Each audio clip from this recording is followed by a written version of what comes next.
الہ الا اللہ محمد الرسول اللہ لا الہ الا اللہ محمد الرسول اللہ لا الہ الا اللہ محمد الرسول اللہ۔ اعوذ باللہ من الشیطان الرجیم، بسم اللہ الرحمن الرحیم۔ ناظرین کرام، السلام علیکم ورحمۃ اللہ وبرکاتہ۔ پروگرام دینی و فقہی مسائل، جی ہاں، وہی پروگرام جو پہلے آپ فقہی مسائل کے نام سے دیکھ رہے تھے، کسی قدر نام کی تبدیلی یا نام کی وسعت کے ساتھ آپ دیکھا کریں گے، اور جیسے نام میں یہ وسعت ہے اس طرح انشاءاللہ موضوعات میں بھی وسعت آپ دیکھ سکیں گے اور مشاہدہ کریں گے۔ یہ موضوعات جو ہے وہ ہم حسب ضرورت، حسب موقع خود منتخب کریں گے، یا آپ ایسا کوئی موضوع جو سمجھتے ہوں جس پر گفتگو کرنی چاہیے، جس کے متعلق احباب جماعت کو علم ہونا چاہیے، یا کسی جگہ پر کسی ایسے موضوع کے متعلق آگاہی کی ضرورت محسوس کرتے ہیں، یا بعض دفعہ جب آپ بعض ٹی وی چینلز پر پروگرام دیکھیں گے تو وہاں پر آپ کو دیکھنے کو ملے گا کہ بعض ایسی باتیں کہی جا رہی ہیں کہ جو اسلام کے حقیقی طور پر مفہوم اور معانی اور تعلیمات کے مطابق نہیں ہیں، اس کے قریب تر نہیں ہیں،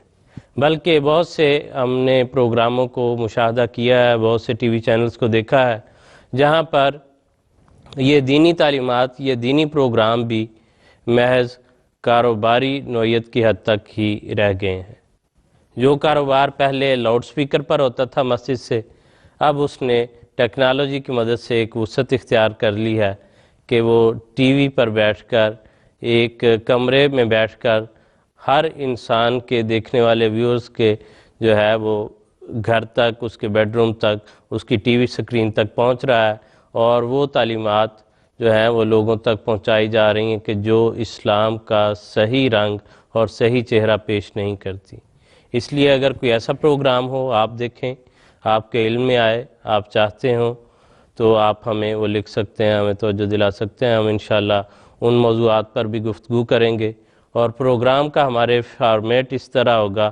کہ ابتدائی حصے میں ہم کسی دینی یا فقہی موضوع پر اپنے علماء کرام کے ساتھ گفتگو کریں گے، اور اس کے بعد پھر اسی موضوع کے متعلق یا عمومی طور پر جو سوالات آپ نے بھجوائے ہوں گے اس پر انشاءاللہ گفتگو ہوگی۔ سوالات بھجوانے کے متعلق کوئی قید نہیں ہے کہ جس موضوع پر ہم گفتگو کر رہے ہیں آپ ضرور اسی کے متعلق سوالات بھجوائیں۔ اگر اس کے مطابق ہوں تو وہ زیادہ اچھا ہے، زیادہ بہتر ہے، وہ اچھا ساؤنڈ کرے گا، اچھا فیل ہوگا۔ لیکن اگر ایسے سوالات ہوں جو ویسے کسی ضرورت کے متحد آپ پوچھنا چاہتے ہیں، ان کو بھی ہم ویلکم کریں گے۔ اسی طرح جو نیا ہمارا جو فارمیٹ ہوگا اس کے متعلق آپ اپنی فیڈ بیک دینا چاہیں تو اس کے بھی ہم منتظر رہیں گے، اور انشاءاللہ آپ کی آراء جو ہیں ان کو قدر و قیمت کی نگاہ سے اور جس حد تک ممکن ہوا اس پر عمل کرنے کے لیے بھی کوشش کی جائے گی۔ آج کے پروگرام کا جو موضوع ہے اس سلسلے میں موضوع میں آپ کو اس کے بعد بتاؤں گا۔ تذکرے میں 1874 کے سن میں ایک سیدنا حضرت اقدس مسیح موعود علیہ السلام کا ایک خواب یا رویا درج ہے۔ حضرت مسیح موعود علیہ السلام نے فرمایا کہ خواب میں مجھے دکھلایا گیا ہے کہ ایک لمبی نالی ہے جو کئی کوس تک چلی جاتی ہے، کئی میل تک چلی جاتی ہے، اور اس نالی کے اوپر ہزارہا بھیڑیں لٹائی گئی ہیں، اور ان بھیڑوں کا منہ لٹا کر آسمان کی طرف کیا گیا ہے، اور ہر بھیڑ کے اوپر ایک قصاب بیٹھا ہوا، اور اس قصاب کے ہاتھ میں ایک چھری ہے، اور وہ قصاب جو ہیں وہ آسمان کی طرف دیکھ رہے ہیں۔ سیدنا حضرت اقدس مسیح موعود علیہ السلام فرماتے ہیں کہ میں بھی اسی میدان میں چل رہا ہوں شمالی جانب، اور پھر میں ان کے نزدیک آ گیا ان لوگوں کے، اور حضور نے فرمایا کہ وہ لوگ دراصل فرشتے ہیں جو آسمان کی طرف منہ کر کے آسمانی حکم کے منتظر ہیں۔ تو حضور فرماتے ہیں کہ میں نے ان کے قریب جا کر قرآن شریف کی یہ آیت پڑھی کہ کل ما یابا بکم ربی لولا دعاؤکم، تو کہہ دے کہ میرے رب کو تمہاری کیا پرواہ ہے اگر تمہاری دعا نہ ہو۔ اور حضور فرماتے ہیں کہ یہ آیت پڑھنے کی دیر تھی تو ان قصاب نے جو تیار بیٹھے تھے ان تمام بھیڑوں کی گردن پر چھری چلا دی، اور ان بھیڑوں کی ایک دردناک آواز جو ہے وہ بلند ہوئی۔ اس کشف کے متعلق حضور نے اس موقع اور اس محل کی مناسبت سے وضاحت بھی فرمائی ہے، لیکن یہ کشف اس کے ساتھ ہی ہمیں یہ بھی بتاتا ہے کہ جو آیت کریمہ مسیح علیہ السلام نے اس رویا میں پڑھی ہے، اس کو سن کر گویا ان فرشتوں نے جو آسمانی حکم کے منتظر تھے اس کے مطابق عمل کیا کہ اگر تمہاری دعا نہیں ہے تو پھر تمہارے رب کو کوئی پرواہ نہیں، تمہاری کوئی وقت نہیں اور تمہاری کوئی حیثیت نہیں، تم زندہ رہو یا مارے جاؤ۔ تو انسان کی زندگی میں بھی دعا کا اسی طرح عمل دخل ہے کہ اگر دعا نہیں تو انسان کی اپنی کوئی وقت، کوئی حیثیت اور کوئی قدر و قیمت نہیں۔ ہر خوشی کے حاصل کرنے کے لیے، ہر غم سے بچنے کے لیے، اللہ تعالیٰ کی رضا تک پہنچنے کے لیے، ان سب چیزوں میں جو ایک دروازہ کھلتا ہے وہ دعا کا دروازہ ہے جو انسان کو اللہ تعالیٰ سے ملاتا ہے۔ آج کے اس پروگرام میں ہم انشاءاللہ دعا کے موضوع پر ہی گفتگو کریں گے، اور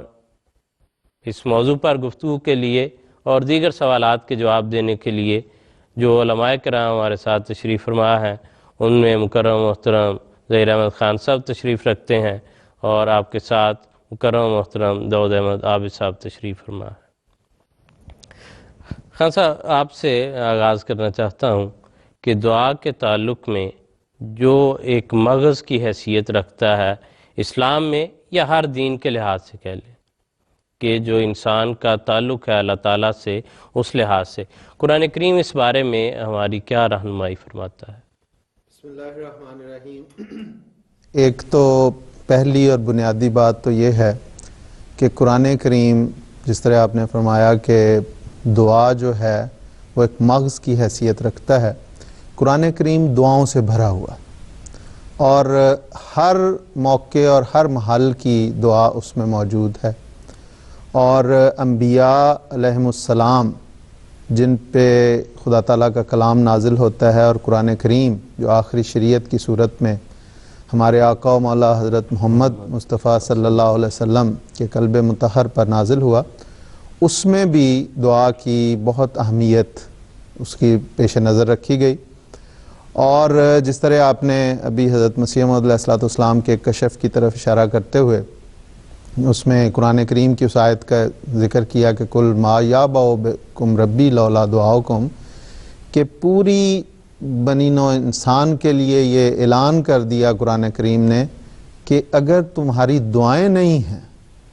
تو کچھ بھی نہیں ہے۔ گویا دین کی بنیاد جو ہے وہ دعا ہے، اور اسی لیے قرآن کریم نے دوسری جگہ اللہ تعالیٰ نے اپنے بندوں کو یہ کہا کہ دعا دراصل خدا تعالیٰ اور انسان اور اس کے پیدا کرنے والے یعنی خدا تعالیٰ کے درمیان ایک ذریعہ اور ایک واسطہ اور ایک رشتہ ہے۔ اسی لیے قرآن کریم میں اللہ تعالیٰ فرماتا ہے کہ اذا سألک عبادی انی فانی قریب اجیب دعوت الداع اذا دعان، کہ حضور صلی اللہ علیہ وسلم کو اللہ تعالیٰ نے فرمایا کہ ان کو کہہ دو، بتا دو لوگوں کو کہ جب وہ میرے متعلق پوچھیں تو میں بالکل قریب ہوں، میرا رشتہ ان کے ساتھ بہت قریب ہے، اور مجھے پانے کے لیے، مجھ تک پہنچنے کے لیے اس کا ذریعہ دعا ہے کہ اس اذا سألک عبادی انی فانی قریب اجیب دعوت الداع اذا دعان، اور یہ اس میں ضمانت دی ہے کہ میں ہر پکارنے والے کی پکار کو سنتا ہوں۔ لیکن آیت کا پہلا حصہ جو ہے اس میں جو عبادی کی شرط لگائی ہے وہ بتا دیا کہ میں سنتا تو ہر ایک کی پکار ہوں، لیکن ان لوگوں کی دعائیں زیادہ اثر رکھتی ہیں، فوری نوعیت اس میں اس کا نتیجہ نکلتا ہے فوری طور پر جس میں عبادی کی شرط ہو، کہ جو اللہ تعالیٰ کے بندے بن جاتے ہیں اس کے نتیجے میں وہ قبولیت اسی لیے تو فرمایا نا کہ اللہ تعالیٰ نے انسان و جن کی پیدائش کی غرض یہ بتا دی کہ وہ میرے عبادت گزار بندے بنے. تو جیسے میں نے اصل میں بتایا کہ جو رشتہ ہے وہ دعا ہے، اور اسی کے نتیجے میں اللہ تعالیٰ کا انسان عبد بنتا ہے، اور وہی اس کی پیدائش کی غرض ہے. اور اس غرض کو جب کوئی انسان پا لیتا ہے، اس کا عبد بن جاتا ہے، تو پھر ایسے نتیجے میں جب وہ اس مقام پہ پہنچ کے وہ جب دعائیں کرتا ہے تو ایسی دعائیں پھر اسے دنیا سے بے پرواہ کر دیتی اور اللہ تعالیٰ کے اتنے قریب لے جاتی ہے کہ ایسی ہی دعائیں ہیں جو پھر عرش کے کنگرے ہلا دیتی ہیں. ایسی ہی دعائیں ہیں جو عظیم انقلاب دنیا میں پیدا کر دیتی ہیں، اور مٹھی بھر جو مومن ہوتے ہیں وہ ہزاروں کے لشکروں کو شکست دے دیتے ہیں. ایسی دعائیں ہی ہوتی ہیں جو پشتوں کے بگڑوں کو الہی ان میں الہی رنگ بھر دیتی ہیں. ایسی دعائیں ہی ہوتی ہیں جو گونگوں کی زبان پہ الہی معارف جاری کر دیتی ہیں. تو یہ ساری ایک عجیب انقلاب جو پیدا ہوتا ہے. اسی لیے حضرت اقدس مسیح موعود علیہ السلام نے ایک جگہ فرمایا برکات دعا میں کہ دعا جو ہے اس کی اتنی تاثیر ہے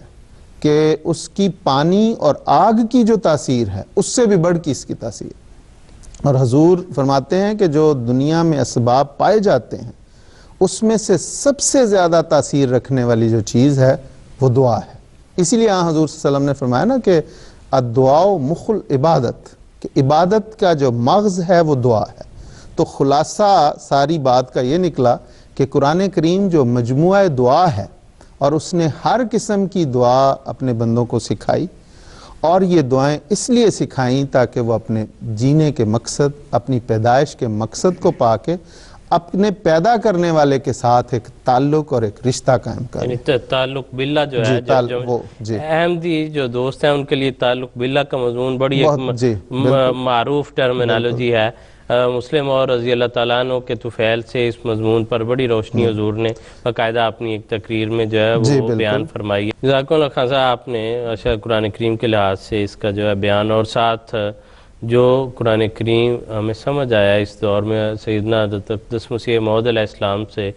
ان حوالوں سے یا ان فکرات کی مدد سے آپ نے اس کو بیان کر دیا اور واضح کر دیا. دوستو، آپ کی خدمت میں یہ درخواست کروں گا کہ حدیث اور سنت کے حوالے سے حضور صلی اللہ علیہ وسلم کے معمولات یا آپ کے طریق جو ہیں اس کے مطابق دعا کے متعلق کوئی بیان فرما دیں. حضور صلی اللہ علیہ وسلم کی حیات طیبہ چونکہ کانا خلق القرآن کے مطابق تھے، اور قرآن کریم کی تعلیمات کو آپ نے زندہ طور پہ لوگوں کے سامنے عملی طور پہ پیش کیا فرمایا. اور اس حوالے سے اگر ہم حضور صلی اللہ علیہ وسلم کی حیات طیبہ پر نظر دوڑائیں تو یوں محسوس ہوتا ہے کہ اٹھنے سے لے کر رات دوبارہ سونے تک ہر کام آپ کا دعا سے شروع ہوتا ہے اور دعا سے ختم ہوتا ہے. اور ایک عجیب کیفیت انسان کو نظر آتی ہے حضور صلی اللہ علیہ وسلم کی زندگی میں کہ کوئی کام آپ کا وہ ہمیں نہیں نظر آتا جس میں آپ دعا سے اس کام کو شروع نہ کرتے ہوں. اور یہی وجہ تھی کہ خدا تعالیٰ نے آپ کی دعاؤں کو بپایا قبولیت جگہ دی، اور وہ انقلابات جیسا کہ ظہیر صاحب نے بھی ذکر کیا، جو کہ جیسا حضرت مسیح موعود نے فرمایا کہ جو اس امی بے قاسم محالات کی طرح نظر آتے تھے، آپ نے دعاؤں کے ذریعے سے وہ سارے کے سارے جو کام ہیں وہ بجا لائے. صرف یہی نہیں بلکہ ایک تو روزانہ کے معمولات میں آپ کی دعائیں تھیں، اس سے بڑھ کر آپ کو اللہ تعالیٰ نے یہ ارشاد فرمایا کہ وصلی علیہم ان صلاتک سکن لہم، کہ اے رسول آپ ان لوگوں کے لیے دعا کیا کیجئے، کیونکہ آپ کی جو دعائیں ہیں وہ ان لوگوں کے بارے میں جو آپ کے صحابہ ہیں، جو آنے والی قیامت تک کی آنے والی نسلیں ہیں، ان کے لیے سکینت کا موجب ہے. اور اس کے مطابق جو ہے وہ بالکل جیسے آپ نے کہ حضور صلی اللہ علیہ وسلم کی زندگی صرف اپنی ذات تک محدود نہیں تھی کہ اپنے لیے دعائیں کی ہیں یا اپنے بچوں کے لیے، قیامت تک کے لوگوں کے لیے دعائیں کی، انسانیت کے لیے دعائیں کی ہیں، ساری امت کے لیے دعائیں کی ہیں. اور یوں وہ غالباً عبید اللہ صاحب کا ہے وہ شعر جس کا مصرع میرے ذہن میں آ رہا ہے، وہ ایک شخص دعا ہی دعا ہمارے لیے، یعنی مجسم دعا جو ہیں ہمارے لیے اور سیدنا حضرت خلیفۃ المسیح رابع رحمہ اللہ نے اپنے خطبہ جمعہ میں بیان فرمایا تھا کہ جتنی دعائیں حضور صلی اللہ علیہ وسلم نے امت کے ہم و غم میں امت کے لیے کی ہیں، اگر ہم کسی طرح اس کا شکر ادا کر ہی نہیں سکتے سوائے اس کے کہ ہم دن رات جو ہے حضور صلی اللہ علیہ وسلم پر درود بھیجتے رہیں۔ تو حضرت مسیح موعود علیہ السلام اس بارے میں فرماتے ہیں، اور بڑا زبردست حضرت مسیح السلام کا اس ضمن میں اقتباس ہے، فرماتے ہیں کہ حضور صلی اللہ علیہ وسلم کی دعائیں دنیا کے لیے نہ تھیں، بلکہ آپ کی دعائیں یہ تھیں کہ بت پرستی دور ہو جاوے اور خدا تعالیٰ کی توحید قائم ہو، اور یہ انقلاب عظیم میں دیکھ لوں کہ جہاں ہزاروں بت پوجے جاتے ہیں وہاں ایک خدا کی پرستش ہو۔ پھر تم خود ہی سوچو اور مکہ کے اس انقلاب کو دیکھو کہ جہاں بت پرستی کا اس قدر چرچا تھا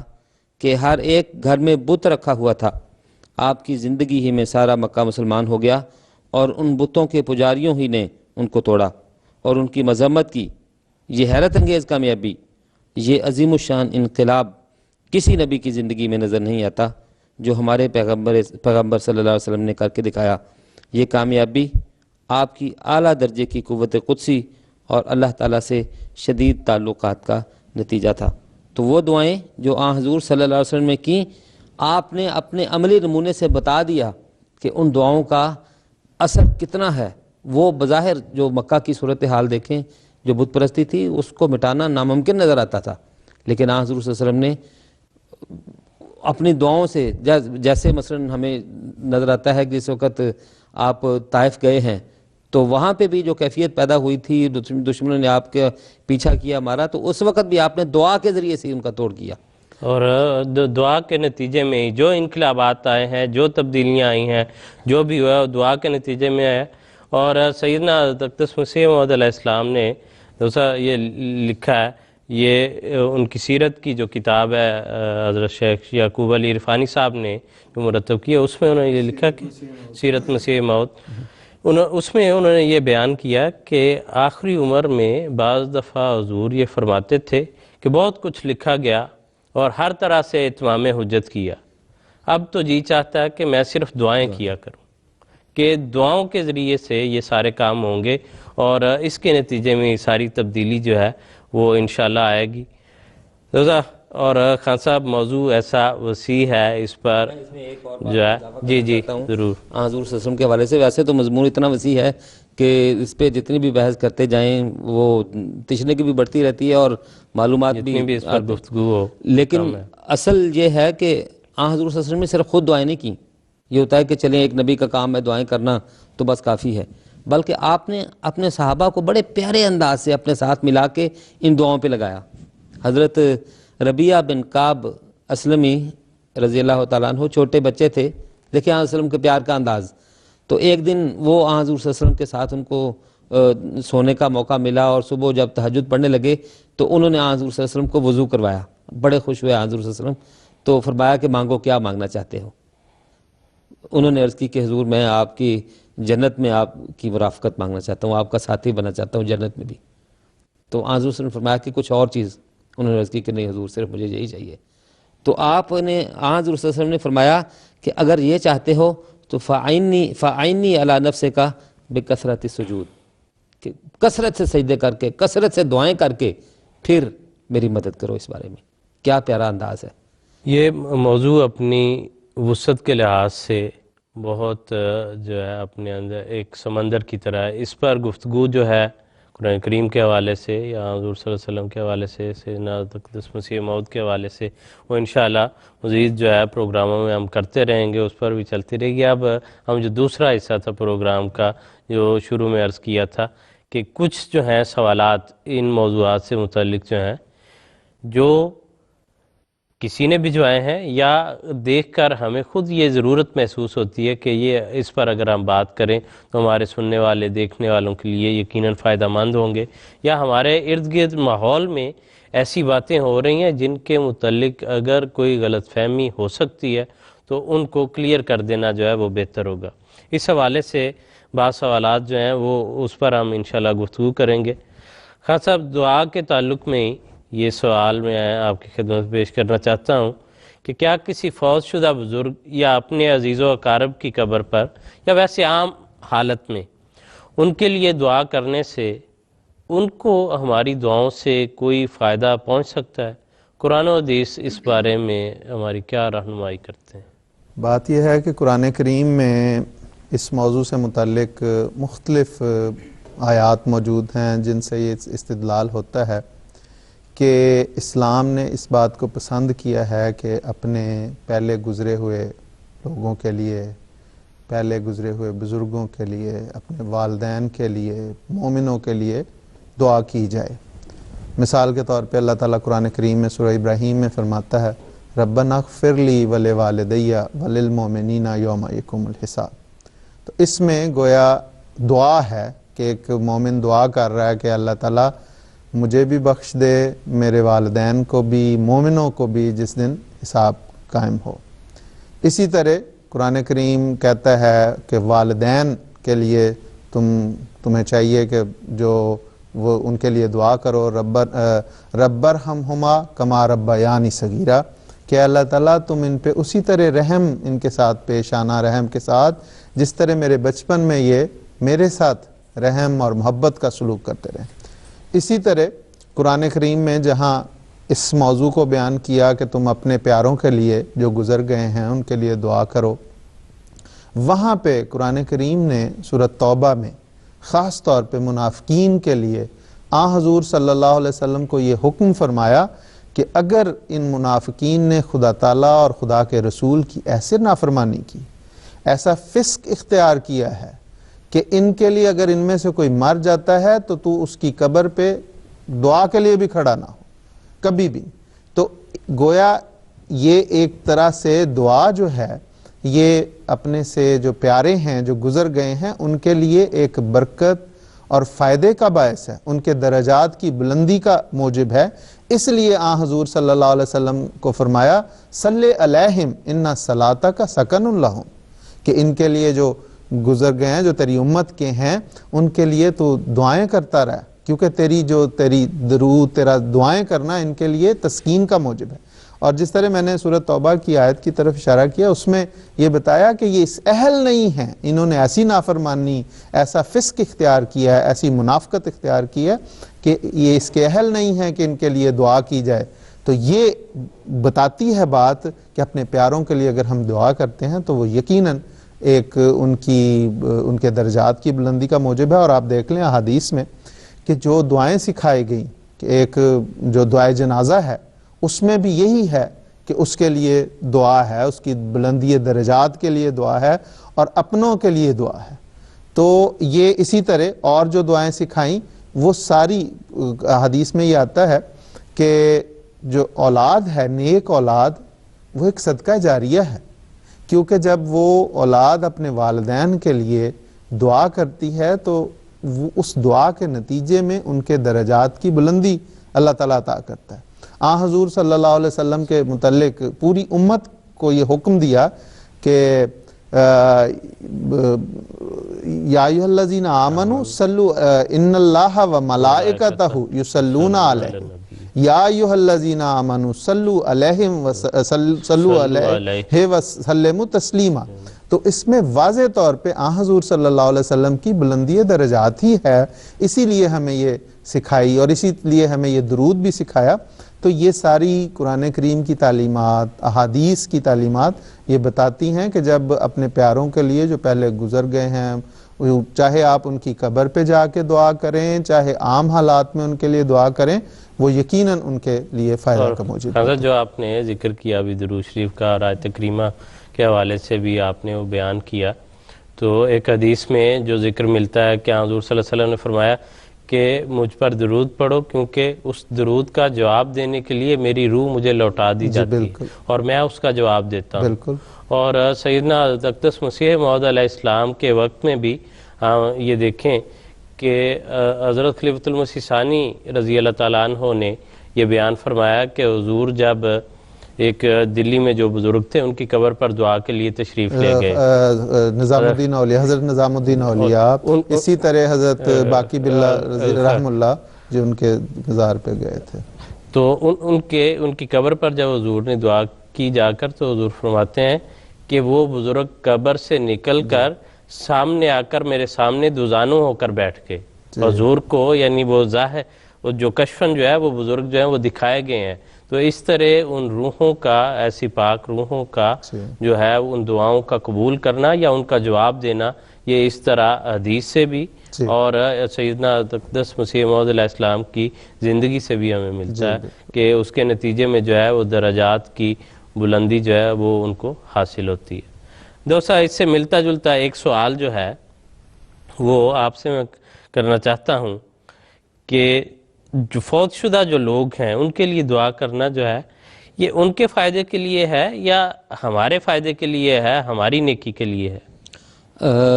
اس سوال کا اگر ہم دیکھیں تو دو پہلو ہیں کہ ان کے فائدے کے لیے ہے یا ہمارے فائدے کے لیے, اور حقیقت یہ ہے کہ یہ دونوں کے فائدے کے لیے ہے.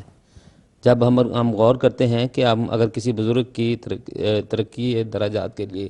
یا اس کی مغفرت کے لیے دعا کرتے ہیں تو لازماً خدا تعالیٰ ایک نیک بندے کی دعا کو سن کے اس کے درجات بھی بڑھاتا ہوگا. اور جیسا کہ حضور صلی اللہ علیہ وسلم نے ایک زمانے میں منع فرمایا تھا قبروں میں جانے سے, پھر بعد میں اجازت دے دی, اور اس کی وجہ یہ بیان کی کہ جب تم لوگ جاتے ہو مزاروں پہ اور قبروں پہ تو وہاں جا کے تمہیں اپنی موت یاد آتی ہے. تو اس حوالے سے وہ ایک تو انسان اپنی موت کو یاد کر کے اپنے اعمال کو درست کرتا ہے, اور دوسرا یہ ہے کہ جب آپ اپنے بزرگوں کے لیے دعا کرنے جاتے ہیں تو آگے اللہ تعالیٰ آپ کو اپنی نسل بھی ایسی دیتا ہے جو آپ کے لیے دعا کرتی ہے. تو یہ سلسلہ پھر ایک ایسا چل پڑتا ہے سلسلہ کہ جو قیامت تک کے لیے انشاءاللہ ممتد ہوگا ان نیک خاندانوں کے لیے جنہوں نے نیک تربیت کی اپنے بچوں کی. اور وہ جو جیسا کہ حضور صلی اللہ علیہ وسلم نے فرمایا کہ یا انسان کے نیک اعمال بعد میں بچتے ہیں یا اس کی صالح جو اولاد ہے وہ بچتی ہے. تو صالح اولاد تو وہی ہے جو دعا کرے گی, جب دعا کرے گی تو اس انسان کو فائدہ ہوگا, اور اس جس کے لیے دعا کی جا رہی ہے اور جو دعا کر رہا ہے وہ اس کے لیے بھی نیک نامی اور اس آئندہ جو نسلیں ہیں ان کو لیے بہرحال خدا تعالیٰ کی طرف سے ایک انعام کے طور پہ ہوگا کہ اس کی نسلیں بھی. جی بالکل. اور جیسے آپ نے ابھی دعا جنازہ کا یا جنازے کا ذکر کیا تو اس میں وہ دعا جہاں سے شروع ہوتی ہے وہ جو چلے گئے ان سے پہلے وہ جو زندہ لوگ ہیں ان کے بارے میں ایڈریس کرتی ہے. اللہم اغفر لحینا, دعا ہے زیادہ زندوں کے لیے, وہ اگر دیکھی جائے وہ دعا زیادہ تر جو ہے وہ زندوں کے متعلق بات کرتی ہے کہ جو حاضر ہیں ہمارے, جو غائب ہیں اس وقت نہیں, ہمارے مرد ہیں, ہماری عورتیں ہیں, چھوٹے ہیں, بڑے ہیں, اور یہ جو بیچارہ فوت ہو گیا لا تحرمنا اجرہ, اس کے اجر سے ہمیں محروم نہ رکھ, اور اس کے بعد ہمیں جو ہے وہ کسی فتنے میں جو ہے وہ مبتلا نہ کر. اسی طرح حضور صلی اللہ علیہ وسلم نے جو ہمیں قبرستان میں جانے کی جو دعا سکھائی جس کا داؤد صاحب نے ذکر بھی کیا, اس میں بھی اگر دیکھیں تو اس میں بھی یہی چیز ہے کہ یغفر اللہ لکم ولنا وَإِنَّا انشاءاللہ بکم للاحقون, ہم بھی تمہارے تک پہنچنے والے ہیں. اس میں بھی دونوں قسم کی, پہلے ان پہ سلامتی ہے السلام علیکم یا اہل القبور, اور پھر ان کے لیے مغفرت ہے, پھر اپنا بھی اس میں شمولیت ہے کہ اللہ تعالیٰ ہمیں بھی وہ اس کی مغفرت عطا کرے اور ہم تم تک پہنچنے والے اسی مقام تک ہم بھی پہنچ. اور سیدنا حضرت اقدس مسیح موعود علیہ السلام نے ایک دفعہ ایک جنازہ پڑھایا, اور جنازے کے متعلق حضور کی عام طور پر یہ ملتا ہے کہ حضور جنازے کی خود امامت کروایا کرتے تھے. تو ایک جنازہ پڑھایا اور جنازے کے بعد جو ہے وہ کسی دوست نے آ کر دعا کے لیے عرض کی, تو حضور نے فرمایا کہ میں نے تو جنازے میں ہی دعا کر دیا, میں نے تو سب کا جنازہ پڑھا دیا. سب کا جنازہ, کہ جو زندہ لوگ تھے ان کے لیے بھی وہاں کھڑے ہوئے حضور نے بطور خاص جو ہے وہ دعا کی ہے. تو اس لیے دعاؤں کا یہ سلسلہ نہ تو اس طرح رکا ہوا ہے کہ صرف جو چلے گئے ہیں ان کے لیے ہے, اور نہ یہ ہے کہ جو زندہ ہیں صرف ان کے لیے باقی ہے. دونوں کو اس کا جو ہے وہ فائدہ پہنچ رہا ہے, اپنی اپنی جگہ ان کے لیے اللہ تعالیٰ قبول فرما لے تو بلندی یہ درجات کا باعث ہیں, اور انسان جو پیچھے ہیں اس کے لیے ایمان کی مضبوطی کا باعث ہیں. خاصا سوالات کے لحاظ سے تو ہمارے پاس جو ہے مجھے لگتا ہے کہ اور گنجائش نہیں ہے کہ ہم اور کوئی سوال لے سکیں. اب جو ہے وہ ہم صرف اگلے پروگرام کے متعلق جو ہے وہ بتا سکتے ہیں کہ ناظرین کرام آپ اس پروگرام کو دیکھیں, اس کے موضوع کے متعلق سوالات ہوں یا کوئی عمومی سوالات ہوں یا اس حوالے سے جو نیا ہم نے فارمیٹ اپنایا اس حوالے سے آپ کوئی رائے دینا چاہیں, اپنی تجویز دینا چاہیں تو ہم اس کو ویلکم کریں گے,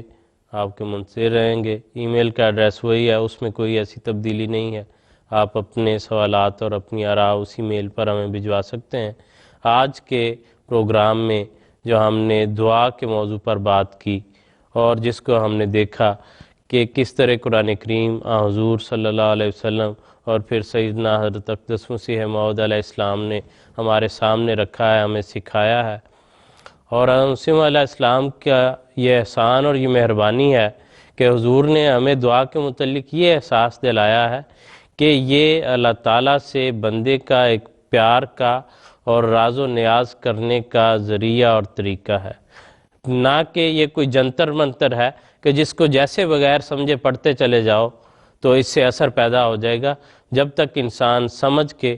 اور سوچ کے اور اس کے دل میں وہ رکت پیدا نہ ہو اس وقت تک وہ اثر پیدا نہیں ہوگا۔ اور خود مسیح موعود علیہ السلام کے انداز دیکھنے سے پتہ چلتا ہے کہ حضور کس پیار اور کس لطافت سے دعائیں کیا کرتے تھے۔ حضور کا وہ شعر ہے کہ میری دعائیں ساری کریو قبول باری، میں جاؤں تیرے واری کر تو مدد ہماری، اللہم آمین۔ السلام علیکم ورحمۃ اللہ وبرکاتہ۔ لا الہ الا اللہ محمد رسول اللہ، لا الہ الا اللہ محمد رسول اللہ۔